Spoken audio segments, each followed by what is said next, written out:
Hello, ladies and gentlemen, and welcome to the Coast-to-Coast Combat Hour. I'm your host, Matthew Hawkins, and as always, I'm joined by my co-host, Ed Carbajal. Ed, how are you doing, my man? Pretty good. My headlight died on me, so I'm sorry if I look a little darker, but I didn't have time to charge it up before we started recording to stick to our schedule here. Uh, Interesting week last week, man.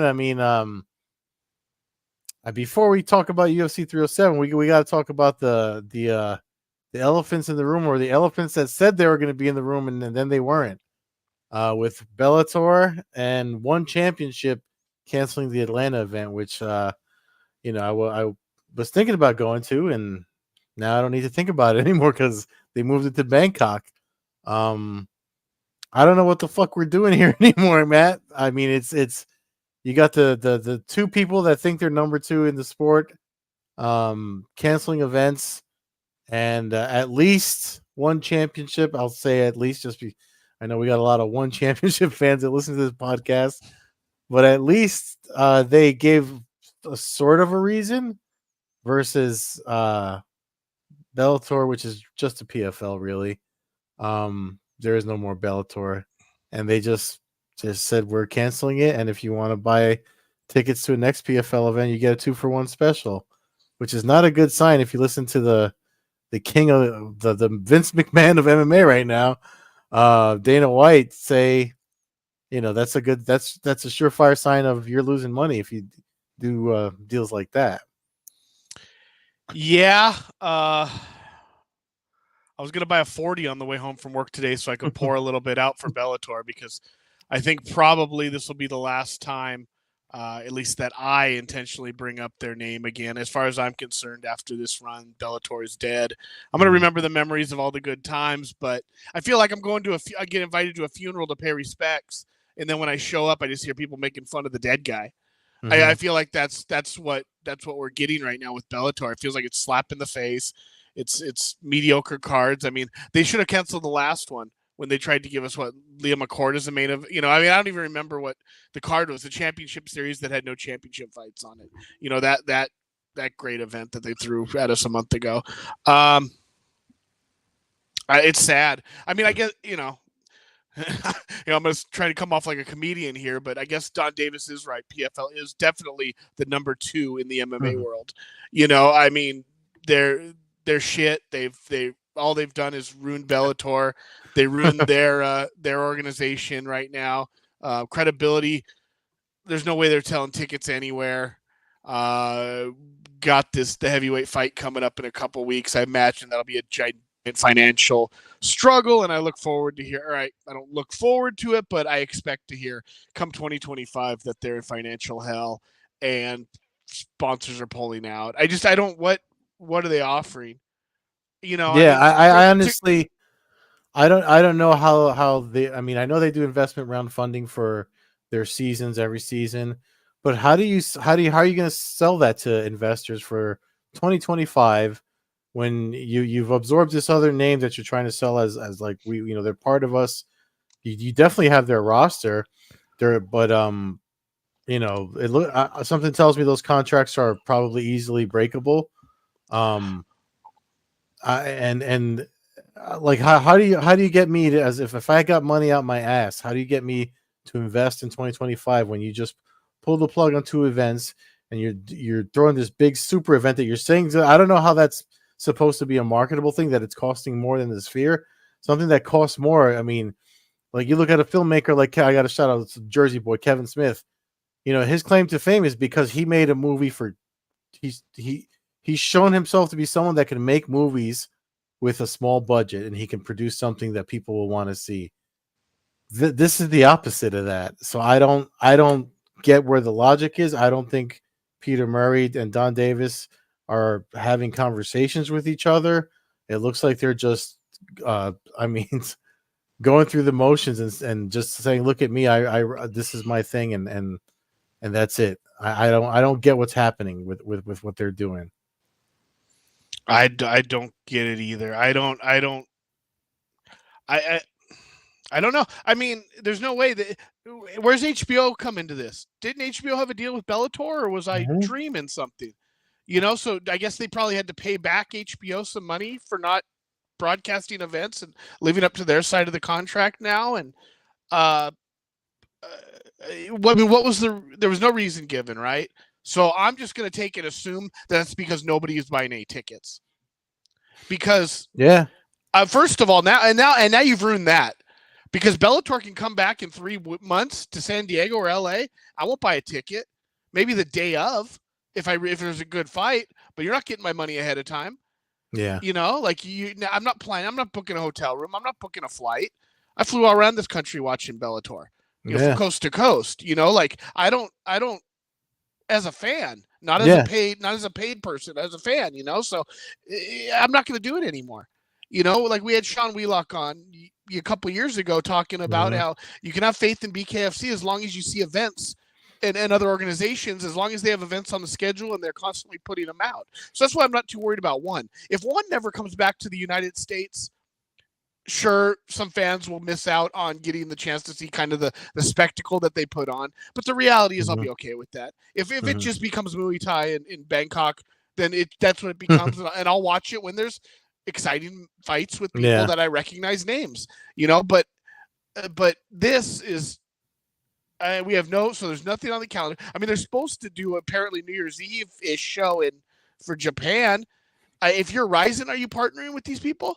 Like how do you, especially if you're a Japanese company that's already been screwed over by the American, businessman, especially if you're Saki Kabara. If I'm Saki Kabara, I'm going, Don Davis, I'm sorry, I can't. What are you going to do? Pull out and have me pick up the whole tab the night before the event? Yeah. So I mean, maybe that's just, overthinking it, but to me, it just seems like the credibility. I don't know who the champs are anymore. I mean, for me to be saying this is crazy because it was less than a year ago that the history of Bellator could ring off my tongue, you know, and now it's like I don't know who's signed to Bellator. I don't know so is McKee not a Bellator? McKee's a PFL fighter now, right? I mean, they're all PFL. Yeah, they're all PFL fighters. So it's like we said in the beginning. If you were gonna do this kind of bullshit, then just they should have scrapped it on day one, and we should be getting stacked PFL cards once every 2 months. Just do that. Yeah. Why? It's not hard to at least the formula's not hard. Whether you're able to pull it off might not be easy because we've had so many failures over the decades of the sport. But if there you have the money, they have the roster, but I feel like you got control of it, and all I got was damn rematch after rematch. That's all I feel like I saw.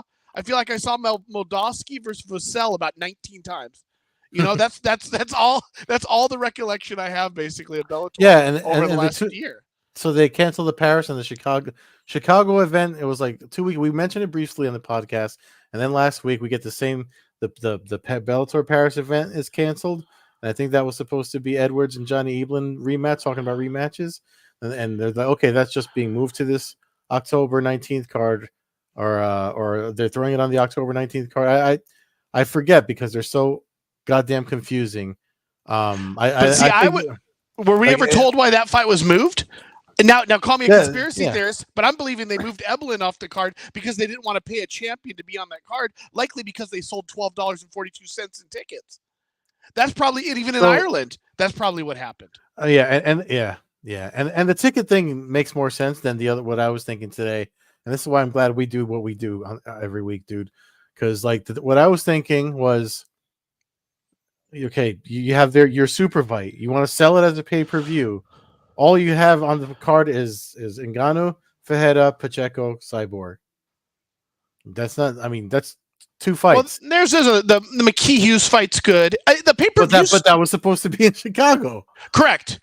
So all they did was bastardize all those other cards, and then put them on this mega card. Supposedly. So they just took all the top fights it's like they took the top fights also, and so I don't know who thought that up and said, let's take these fights, cancel these events, take these fights, and throw them all on Saudi cards so people can buy the pay-per-view. If I was an investor in PFL and I saw that was going down, I probably would say, let's cut the shit out of this Bellator stuff and let's put these guys on the card and you make me some money since you're about ready.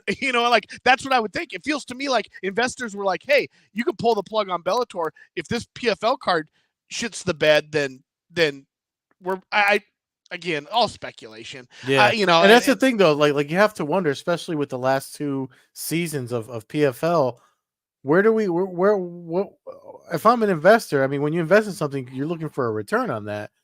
What kind of return are these guys get? Because I know other like Wiz Khalifa, Kevin Hart, they like throwing these celebrity names around, but you don't really hear about them when a new season. You hear about them when the season that they're invested in, but then you don't hear about them anymore. So, I mean, but like, what are they really investing? Right? Like, if we wanted Wiz Khalifa to be our representative for this podcast, and he said he's willing to do it if we pay him. mm-hmm. But we just say he's our sponsor. You know what I mean? Like, yeah, really, Wiz Khalifa woke up one day and was like, "I'm going to invest in this MMA organization that nobody watches." That's what him and his financial people said. Why not just invest in the UFC? Just go buy stock in Endeavor. yeah, TKO, yeah, or TKO. Yeah. Like to me, that there a lot of that is really like hard to believe.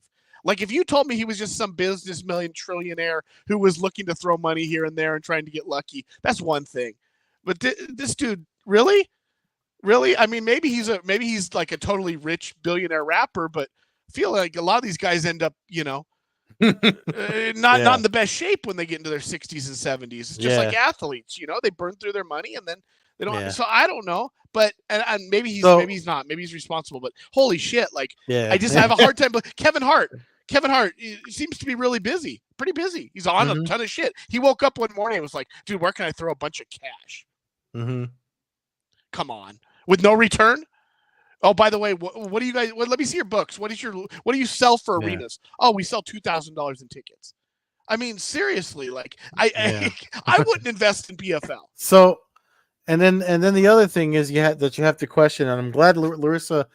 I mean, all the because this will take us into recap in 307 too, but like an hour or so before the main pay-per-view card kicked off, the PFL puts out a vertical video on social media talking about to pump up Larissa Pacheco's fight against Cyborg for the October 19th event, talking about how she beat Kayla Harrison. They don't mention that Kayla Harrison, I mean, has got 2 victories before that from the 3 times that they fought. Kayla Harrison's got 2 of them. Pacheco just won the last one. They don't mention that. They put that in the video kind of like to pump up their event and to piggyback off of what was trending that night with UFC 307. Now that I don't know that's very like it's almost like a troll type of advertisement for your event. Number one, and number two, even Larissa Pacheco, who spoke with MMA Fighting, I just read it before we started recording, was even like, that's uncalled for. If you want to promote me, I have a library of fights I won last season that you could have promoted, but you picked to focus on the first face you see is Kayla Harrison's face. And it's like okay, you're still using her to promote the PFL event that I'm supposed to be the part of, but she's still the focus of the advertisement. Which was just, even Kayla Harrison was, they mentioned it to her too at the post-fight press conference of UFC 307, and I know we're going to get into that, but even she was kind of like, they're not like, I forget what she said, but I can't quote it directly, but she pretty much said they're not great at advertising. So no, they're definitely not. I do feel like the UFC probably made a call to Amanda Nunes and told her to put out a TikTok video or whatever that was. Just a coincidence, Cyborg fights in a week and a half. Yeah. Like, to me, like, that was kind of their silent, attack on them. Like, oh, we're gonna all of a sudden Amanda Nunes is gonna be in the news. We haven't heard anything from her in 2 years, but suddenly she's gonna be. We're gonna make sure that people know her name, and we'll remind everybody who she's beaten her career. I mean, it is gamesmanship, but yeah, I don't know. I mean, let's not get this twisted. I'm going to be sitting in front of my TV watching this PFL card in a week and a half. Like, let's not like I will, and I probably won't. It's going to be on early, PFL, because I don't miss the Cyborg fight. Yeah, and I'm not going to miss the Ngannou fight.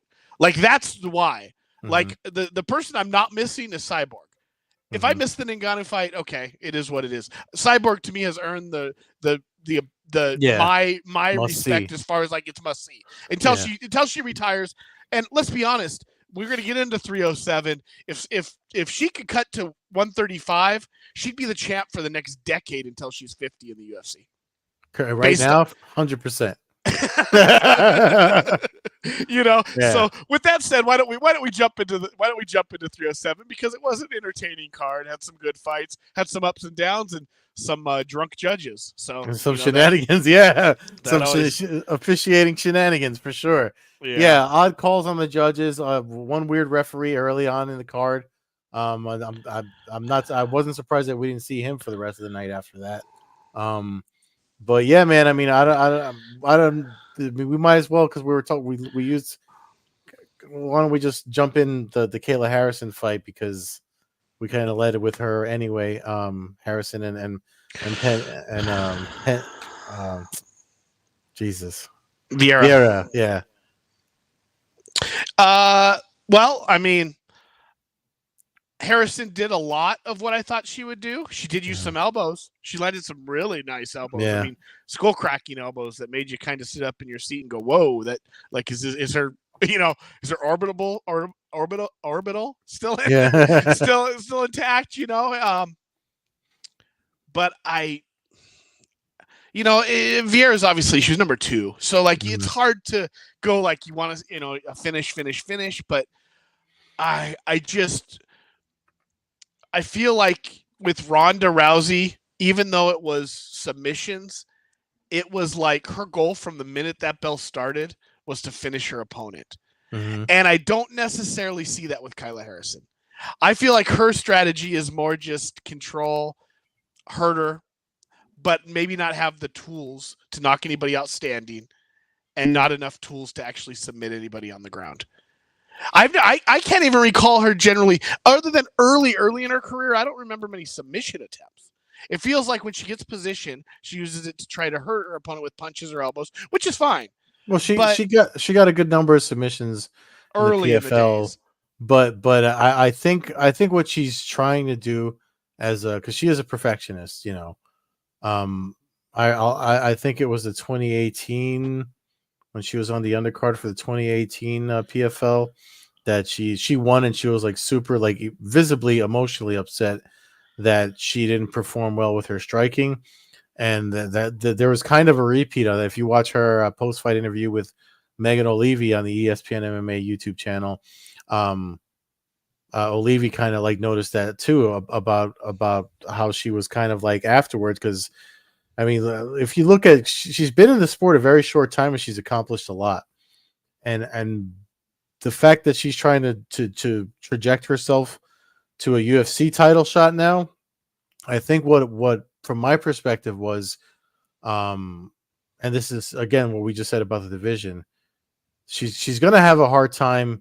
She for sure can win the title right now the way it is, but she's gonna have a hard time defending it because of the people that are behind her. I think she can. I think she can get through Amanda Nunes, but I mean not Amanda Nunes. I'm sorry, Juliana Pena. I'm getting all these names because all the people that are involved with the weight class, especially they're trying to throw Amanda Nunes back in, or Pena is anyway. I just feel like she's got her work cut out for her, and even she's like I've never seen her this beat up after a fight. And that the competition is only going to get worse for her, especially if she goes against Pennington next, right? Like, no, Pena won the fight. Yeah, yeah. I mean, she doesn't fight for the title? Yeah. Oh, I'm sorry, because I'm looking at the ranking. Let me bring them up so they know, people know where I'm coming from. And Kayla Harrison choked out Holly Holm. So it's not like she's not submitting people, but Holly, I forget that because that Holly Holm looked like she had been retired for 19 years going into that fight. Yeah. I don't know, man. Maybe it's just over expectations. I just want that killer because that division is pretty harch, man. Yeah, so it's hard to watch. Harrison jumps to number 2. I think she was number 5 or something before that, but she jumps in. She was number 3 because she jumped up one spot.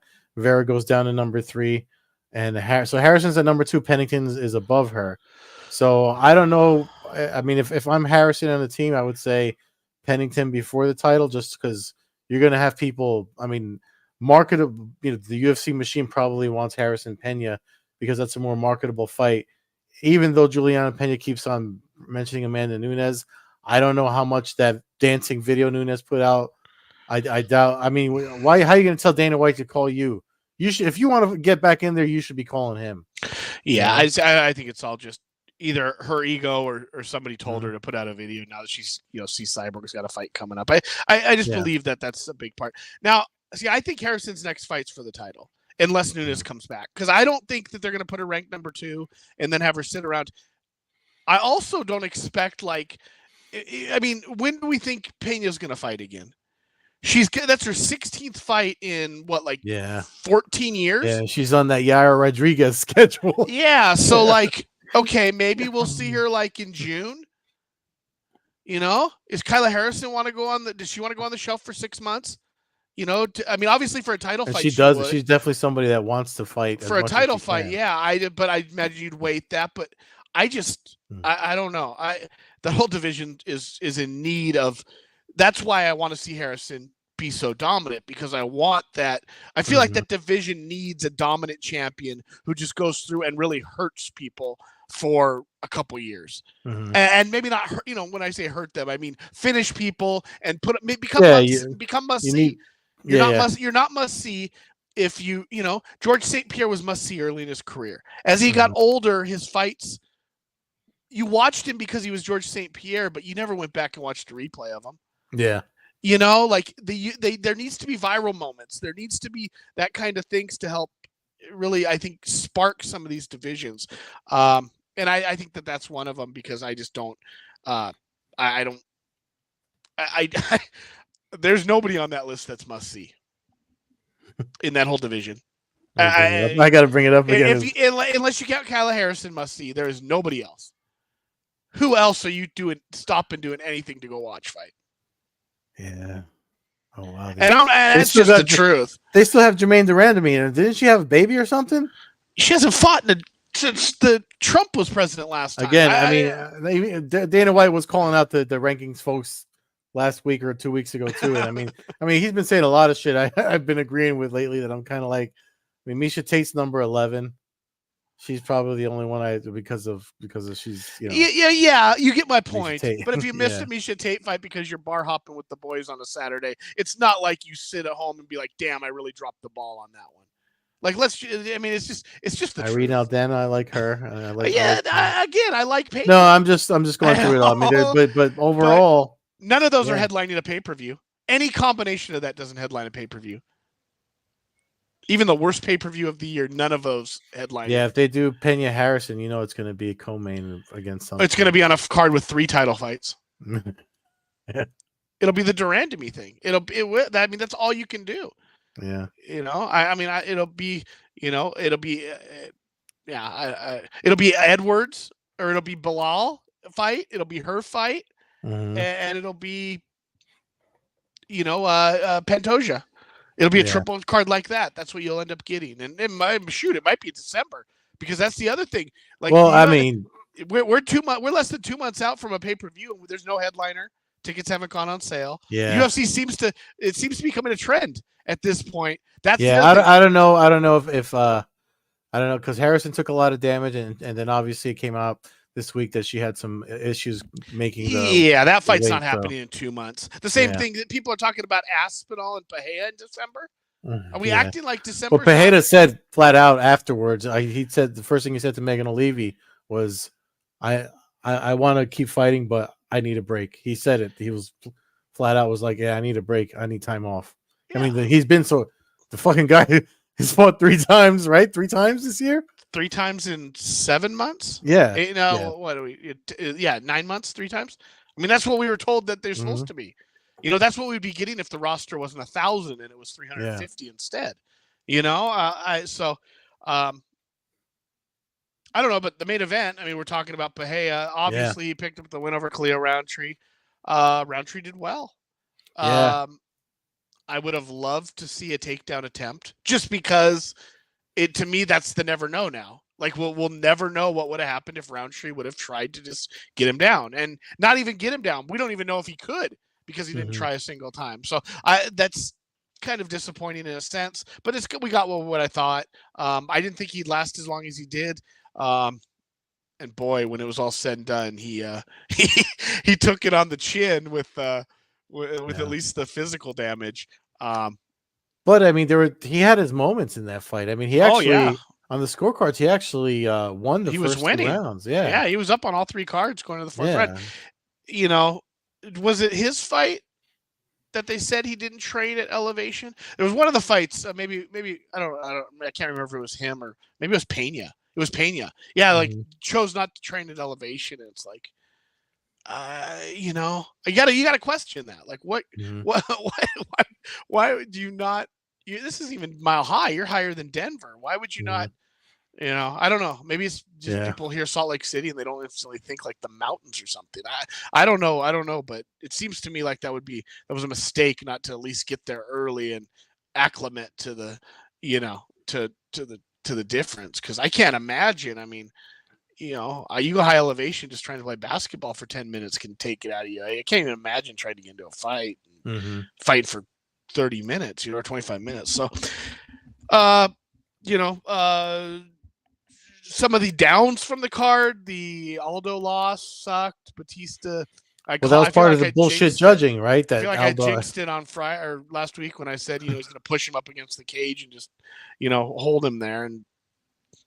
But that brought up a good conversation. Like you said, he never got taken down. I mean, I actually thought, it went the way that I picked it, but I actually, when I was watching it, I was like, wow. Before they said the decision, I was like, boy, was I wrong. And then they went and gave Batista the decision, and I was just like, yo, not for nothing, I feel like Aldo won that fight. I mean, he was visibly frustrated. Even Bautista, like his initial reaction was kind of like, you know, yeah, I don't know, dude. There's nothing you can do. It's just one of the ugly parts of MMA where it's about winning, but you know, listen, there just needs to be a better understanding of when there should be separations, when there should be stand-ups.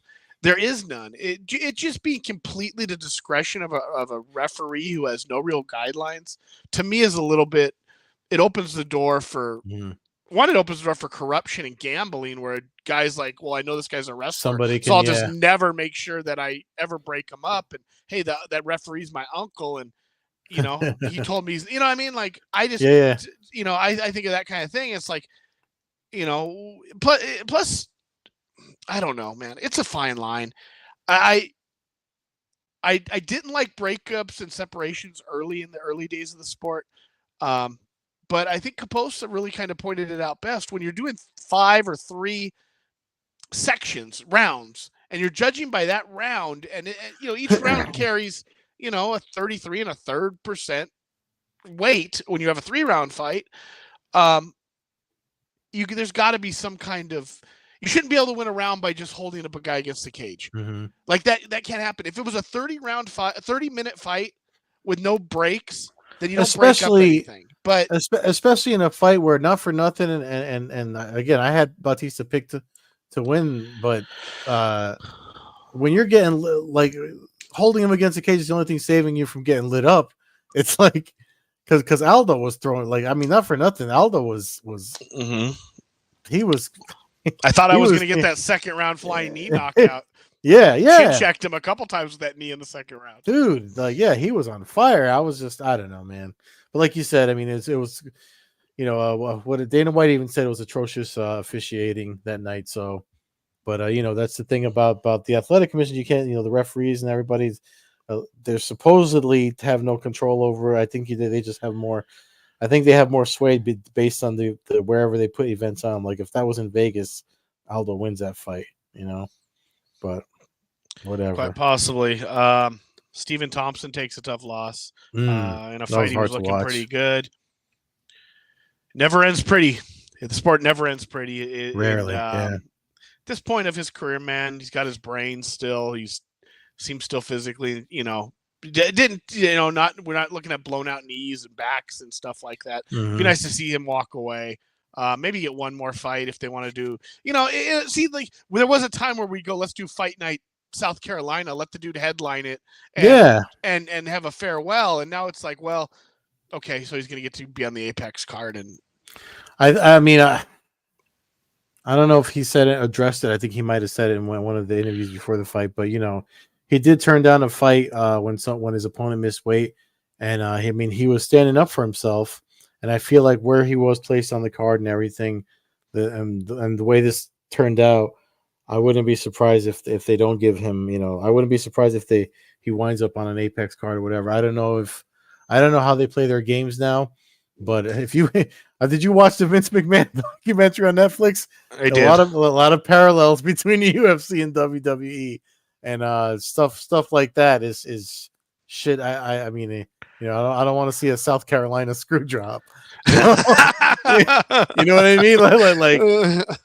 Like I don't, especially to Wonder Boy, because he's given us his time, and I mean he's friends with Doc Lucas. Shout out to Doc Lucas, who we haven't had on in a while, but maybe we should have him on in November for when they update the rules, because I know he's gonna be probably rereading those the new unified rules that are changing in November. But yeah. I think he has a BKFC event coming up in Myrtle Beach too. Well, we'll see what happens with all this hurricane stuff. But yeah, he's supposed to have an event there in the upcoming future. Speaking of BKFC, they do have a big event this Saturday. They're in Spain. It's the first event on their DAZN contract. We've never been big proponents of DAZN. We were early in the days. In the early days, we thought it was going to be another pathway towards social listening. Yeah, but. But unfortunately, they dropped the ball a million times on MMA. Hopefully that this isn't the case. If this helps put some money into them, then so be it. People will figure out how they're going to watch it, whether it's paying for the zone or other methods. But they're putting on shows. They're keeping it going. Conor McGregor is there now. I don't know how good, like I keep waiting for Conor McGregor to do something to sink the whole damn ship live on camera. But they blow a line of cocaine right at the announcer table or something. I don't know. He scares me a little bit, but there's little to be. Conor doesn't lose money. That's for damn sure. You know what I mean? Like we talked about Wiz Khalifa investing in stuff, and like Conor's a different story. Conor woke up one day and was like, holy shit, this stuff looks different. It's established. They're putting on 3 events a month, or 2 events a month. And they're not canceling them. They're not canceling. Yeah. They're filling out the venues they're at, whether they're big, small, medium. They're doing a good job of getting it in there. And the fights are friggin' insanely entertaining. Yeah. There you go. You wake up, you're like, oh, okay. I'll throw a few bucks at that. I got the face value to bring it there. They'll let me put my whiskey or my vodka or whatever the hell I'm slanging that weekend on the ring, and go from there. But triple title fights. Dave Mundell defends his title. Austin Trout main events. A vacant bantamweight fight. I'm not super familiar with Tangalia and Tony Soto. However, if they're headlining this card over those other names I mentioned, I'm guessing that it's a fight you will not want to miss, because BKFC tends to deliver. You can count the boring BKFC hands on about 2 fingers. It's guaranteed to show up on your social feed after an event, whatever happens, even if you're not into it. I mean, and I wasn't even that into it when they came out. Matt was bigger on them until I started watching, and we started getting the folks on, Lytle and Wheelock and other folks involved with the promotion coming on the show and kind of schooling me, making me want to tune in. Then they get Mike Perry, and then I'm all in. But he drew me in to watch the Prospect series, the Prospect series on Fubo Sports, and then that drew me in more. I mean, it's they're whatever Dave Feldman's doing over there. I mean, like you said, hopefully the zone doesn't hurt him. I mean, maybe it'll be just a 2-way. Maybe everybody makes out with them. With the zone's weird to me, but whatever BKFC is doing is working, because they're telling you where they're going to be, and they show up there and they sell tickets, and you can watch it if you want, and if you don't, you don't have to. But they're definitely full steam ahead, not like other people. No, fan-friendly events, Yeah. good access to people if you're into trying to meet people or fighters. Hmm. It's old school feel. It's the Bellator, Hmm. 150 days. Like it's that run of time, and I it, we criticize the UFC because the UFC is king, so we want to have like one way to watch the Hmm. UFC. Sucks to have to change channels or stuff. This is different with BKFC. While we are changing stuff it's not like one event's on 3 different things. I'm not going from the app to the YouTube and then to DAZN. So if it's all on DAZN, that's already a positive. But I like that when I turn my whatever I'm watching, my streaming what are the Fire online Stick or whatever. channels, Yeah. Tubi and Yeah. all the Yeah. whatever, all those. If I go to a lot of cable networks, BN Network, BN Sports, I see Hmm. BKFC. Now it's on DAZN. It's on Fubu. It's On on their. Prime Video. They Yeah. have their app. You can find it on Prime. Yeah. It's good because it gets people out there, and not everybody's hardcore. A lot of it is the 15-year-old kid who's sitting around on a Saturday flipping through his channels, and all of a sudden he sees a bare knuckle fight on that's Hmm. might be 4 years old. It's Yeah. kind of like I feel like it's how the kind of the UFC was when you had the Fox Sports days. Like all of a sudden you turn it on and there'd be Shamrock and Tito Ortiz Shit. fighting. That's how I got into fucking K1 when the MSG network used to air old fights late at Correct. night when I got Yep. home from, me, my dad, my family running a restaurant business. We'd get home 11 o'clock at night, You'd be watching midnight. Yeah. Mark Hunt at 2 a.m. fighting Yeah. Gary Goodridge. Yeah, no, Yeah. I mean, it was the same thing. Mine was ESPN, not the MSG network up here, but it would be 11 o'clock midnight. It was K1. K1 Hawaii Grand Prix, we got Aki Bono and Bob Sapp, like it was that stuff. It was usually I'd seen it because I was I loved those early K1 days, but Yeah, it was fun back then. it kept you going, and you saw earlier stuff that you never saw before, and it allowed you to learn who these guys were, and I think that's the most important thing by being spread out. Everybody knows the UFC guys for the most part, at least the top guys. So I just wanted to see the best guys fighting the best guys, and I want to see it on a card where I'm not going through 13 filler fights to get to one fight that I care about. These other ones, man, just keep pumping events out, get names out there, let the guys fight, and I don't know. It seemed I maybe it's because I like BKFC more, but I feel like they got so much more going for them right now than like PFL. I just feel like it's not even. I don't even feel like we're on the same. These guys are putting on a vein in a bull ring in Spain on Saturday. Yeah.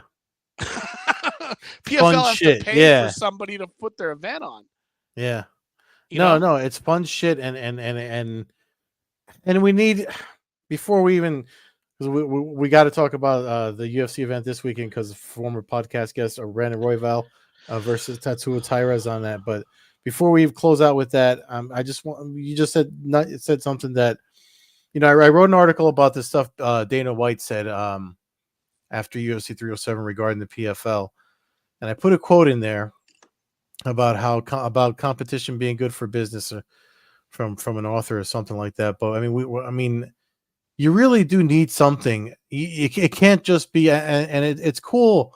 I love the UFC has carried the sport big enough that all these other promotions and other combat sports can try at least. So it's cool that what they've done, but you still need another guy to root for. Like right now with WWE and AEW, it's making it interesting. I haven't watched pro wrestling in years until AEW came on the scene, and I watched for a little while. And if you look at, I mentioned the Vince McMahon documentary earlier for a reason. If you look at the times that it was most interesting, is because there were other big players in the game. There was ECW, WCW. There were. Granted, the same thing happened. The WWE wound up absorbing them, but those times that you remember that you enjoyed them, it was because there was someone else out there that you could see. It makes them, okay, if you're a challenge to me, I've got to do better. I've got to do something better to outdo the other guy. And as long as there's someone out there to make you want to outdo them, it's overall, it's better for the sport. It's better for the fighters. It's better for the fighters to have another. And this is another thing Dana White said when they asked him about Bellator's fall at the end of last year. He was legitimately, he didn't, whoever asked him the question was looking for him to kind of like take a twist a knife and throw salt on the wound, but he did the opposite. He was like, he actually said, no, it's not good. And I mean, and it's not good because, you know, for the athletes, if there's only one place to go, then eventually, you know, we saw the stuff today from the declarations for the antitrust lawsuit of what the guys are going through now. There's going to be more of that if there's not more places for these guys to show their skills, so to speak. It can't just be the UFC. You need a number 2 and a number 3 out there. And for years that was Bellator, and right now it's just the UFC, and maybe not everyone's feeling it yet, but people are going to start getting fucking bored. I think I agree with that. I mean, I you know, we'll see what happens. It's going to be an interesting time because you know, in the very near future, the UFC might basically have every fighter, and they're going to have to figure out how they're going to put this forward, where they're going to be able to completely choose the path of the sport, and how, where it's going to go, and what cards are going to look like, and what pay-per-views are going to look like, because it's just, you know, I felt like Bellator might have been the last. Not that Bellator was ever going to take over UFC, but they were a damn good number 2, man. Yeah. And I don't know how, you know, it's a long build. It's a long build, and I don't know if you can catch the UFC at all now.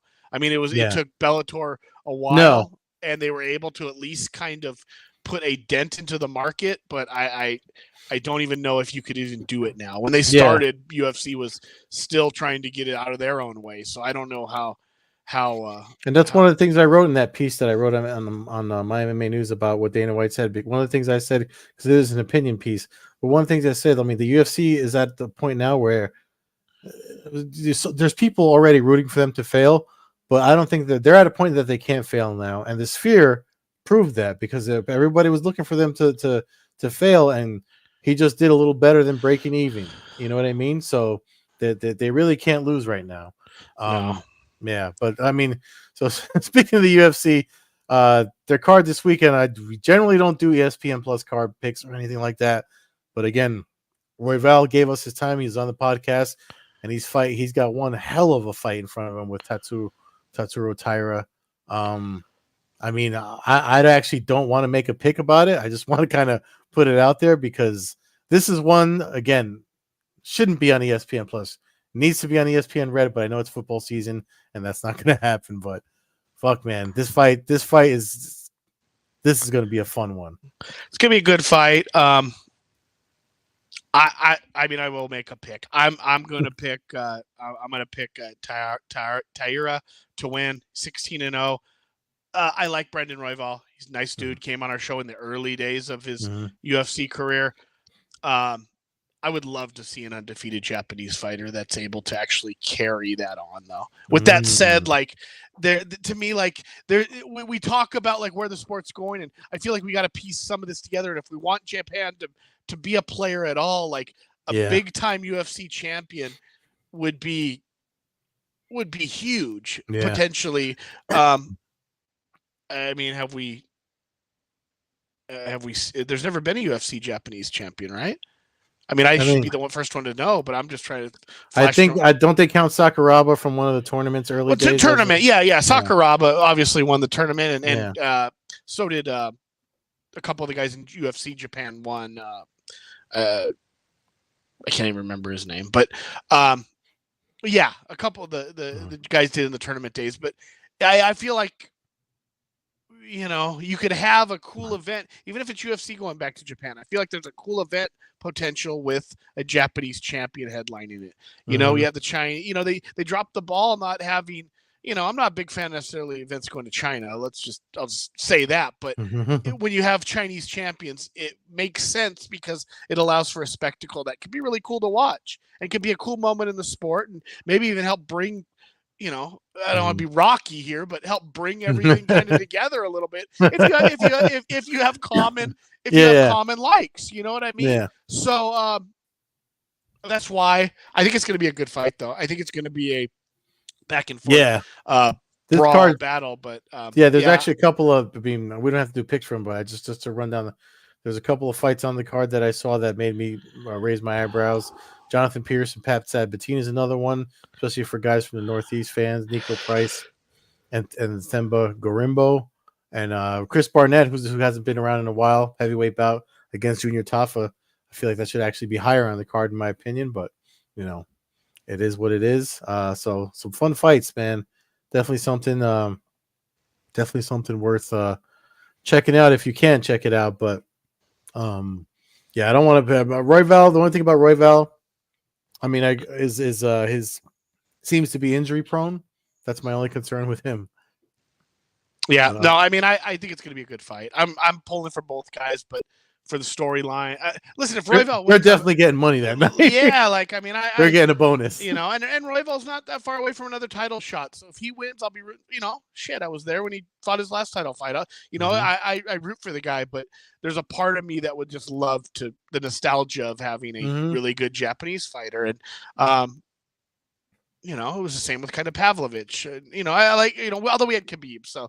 Yeah, that he took over the Russia thing, but Japan, just for a country that has so much of a history and so much a part of this sport, they really have never had other than Sakuraba and Pride, you never had a guy that the world could just look at and be like, yeah, this dude's kicking ass. So kind of pull for that. All right, well, I think that's going to wrap us up for this week. Check out BKFC this week. Check out that UFC fight also on Saturday. Fans can follow the show at Combat Hour on Twitter, Coast-to-Coast Combat Hour on Instagram. Follow me, Matthew Hawkins, at MMAHawk21 on Twitter and Instagram. Follow Ed at Carbazol on Twitter, Carbeerzol on Instagram, and Old Head Carb on Twitch. Thanks for listening, everyone, and have a good night. Peace.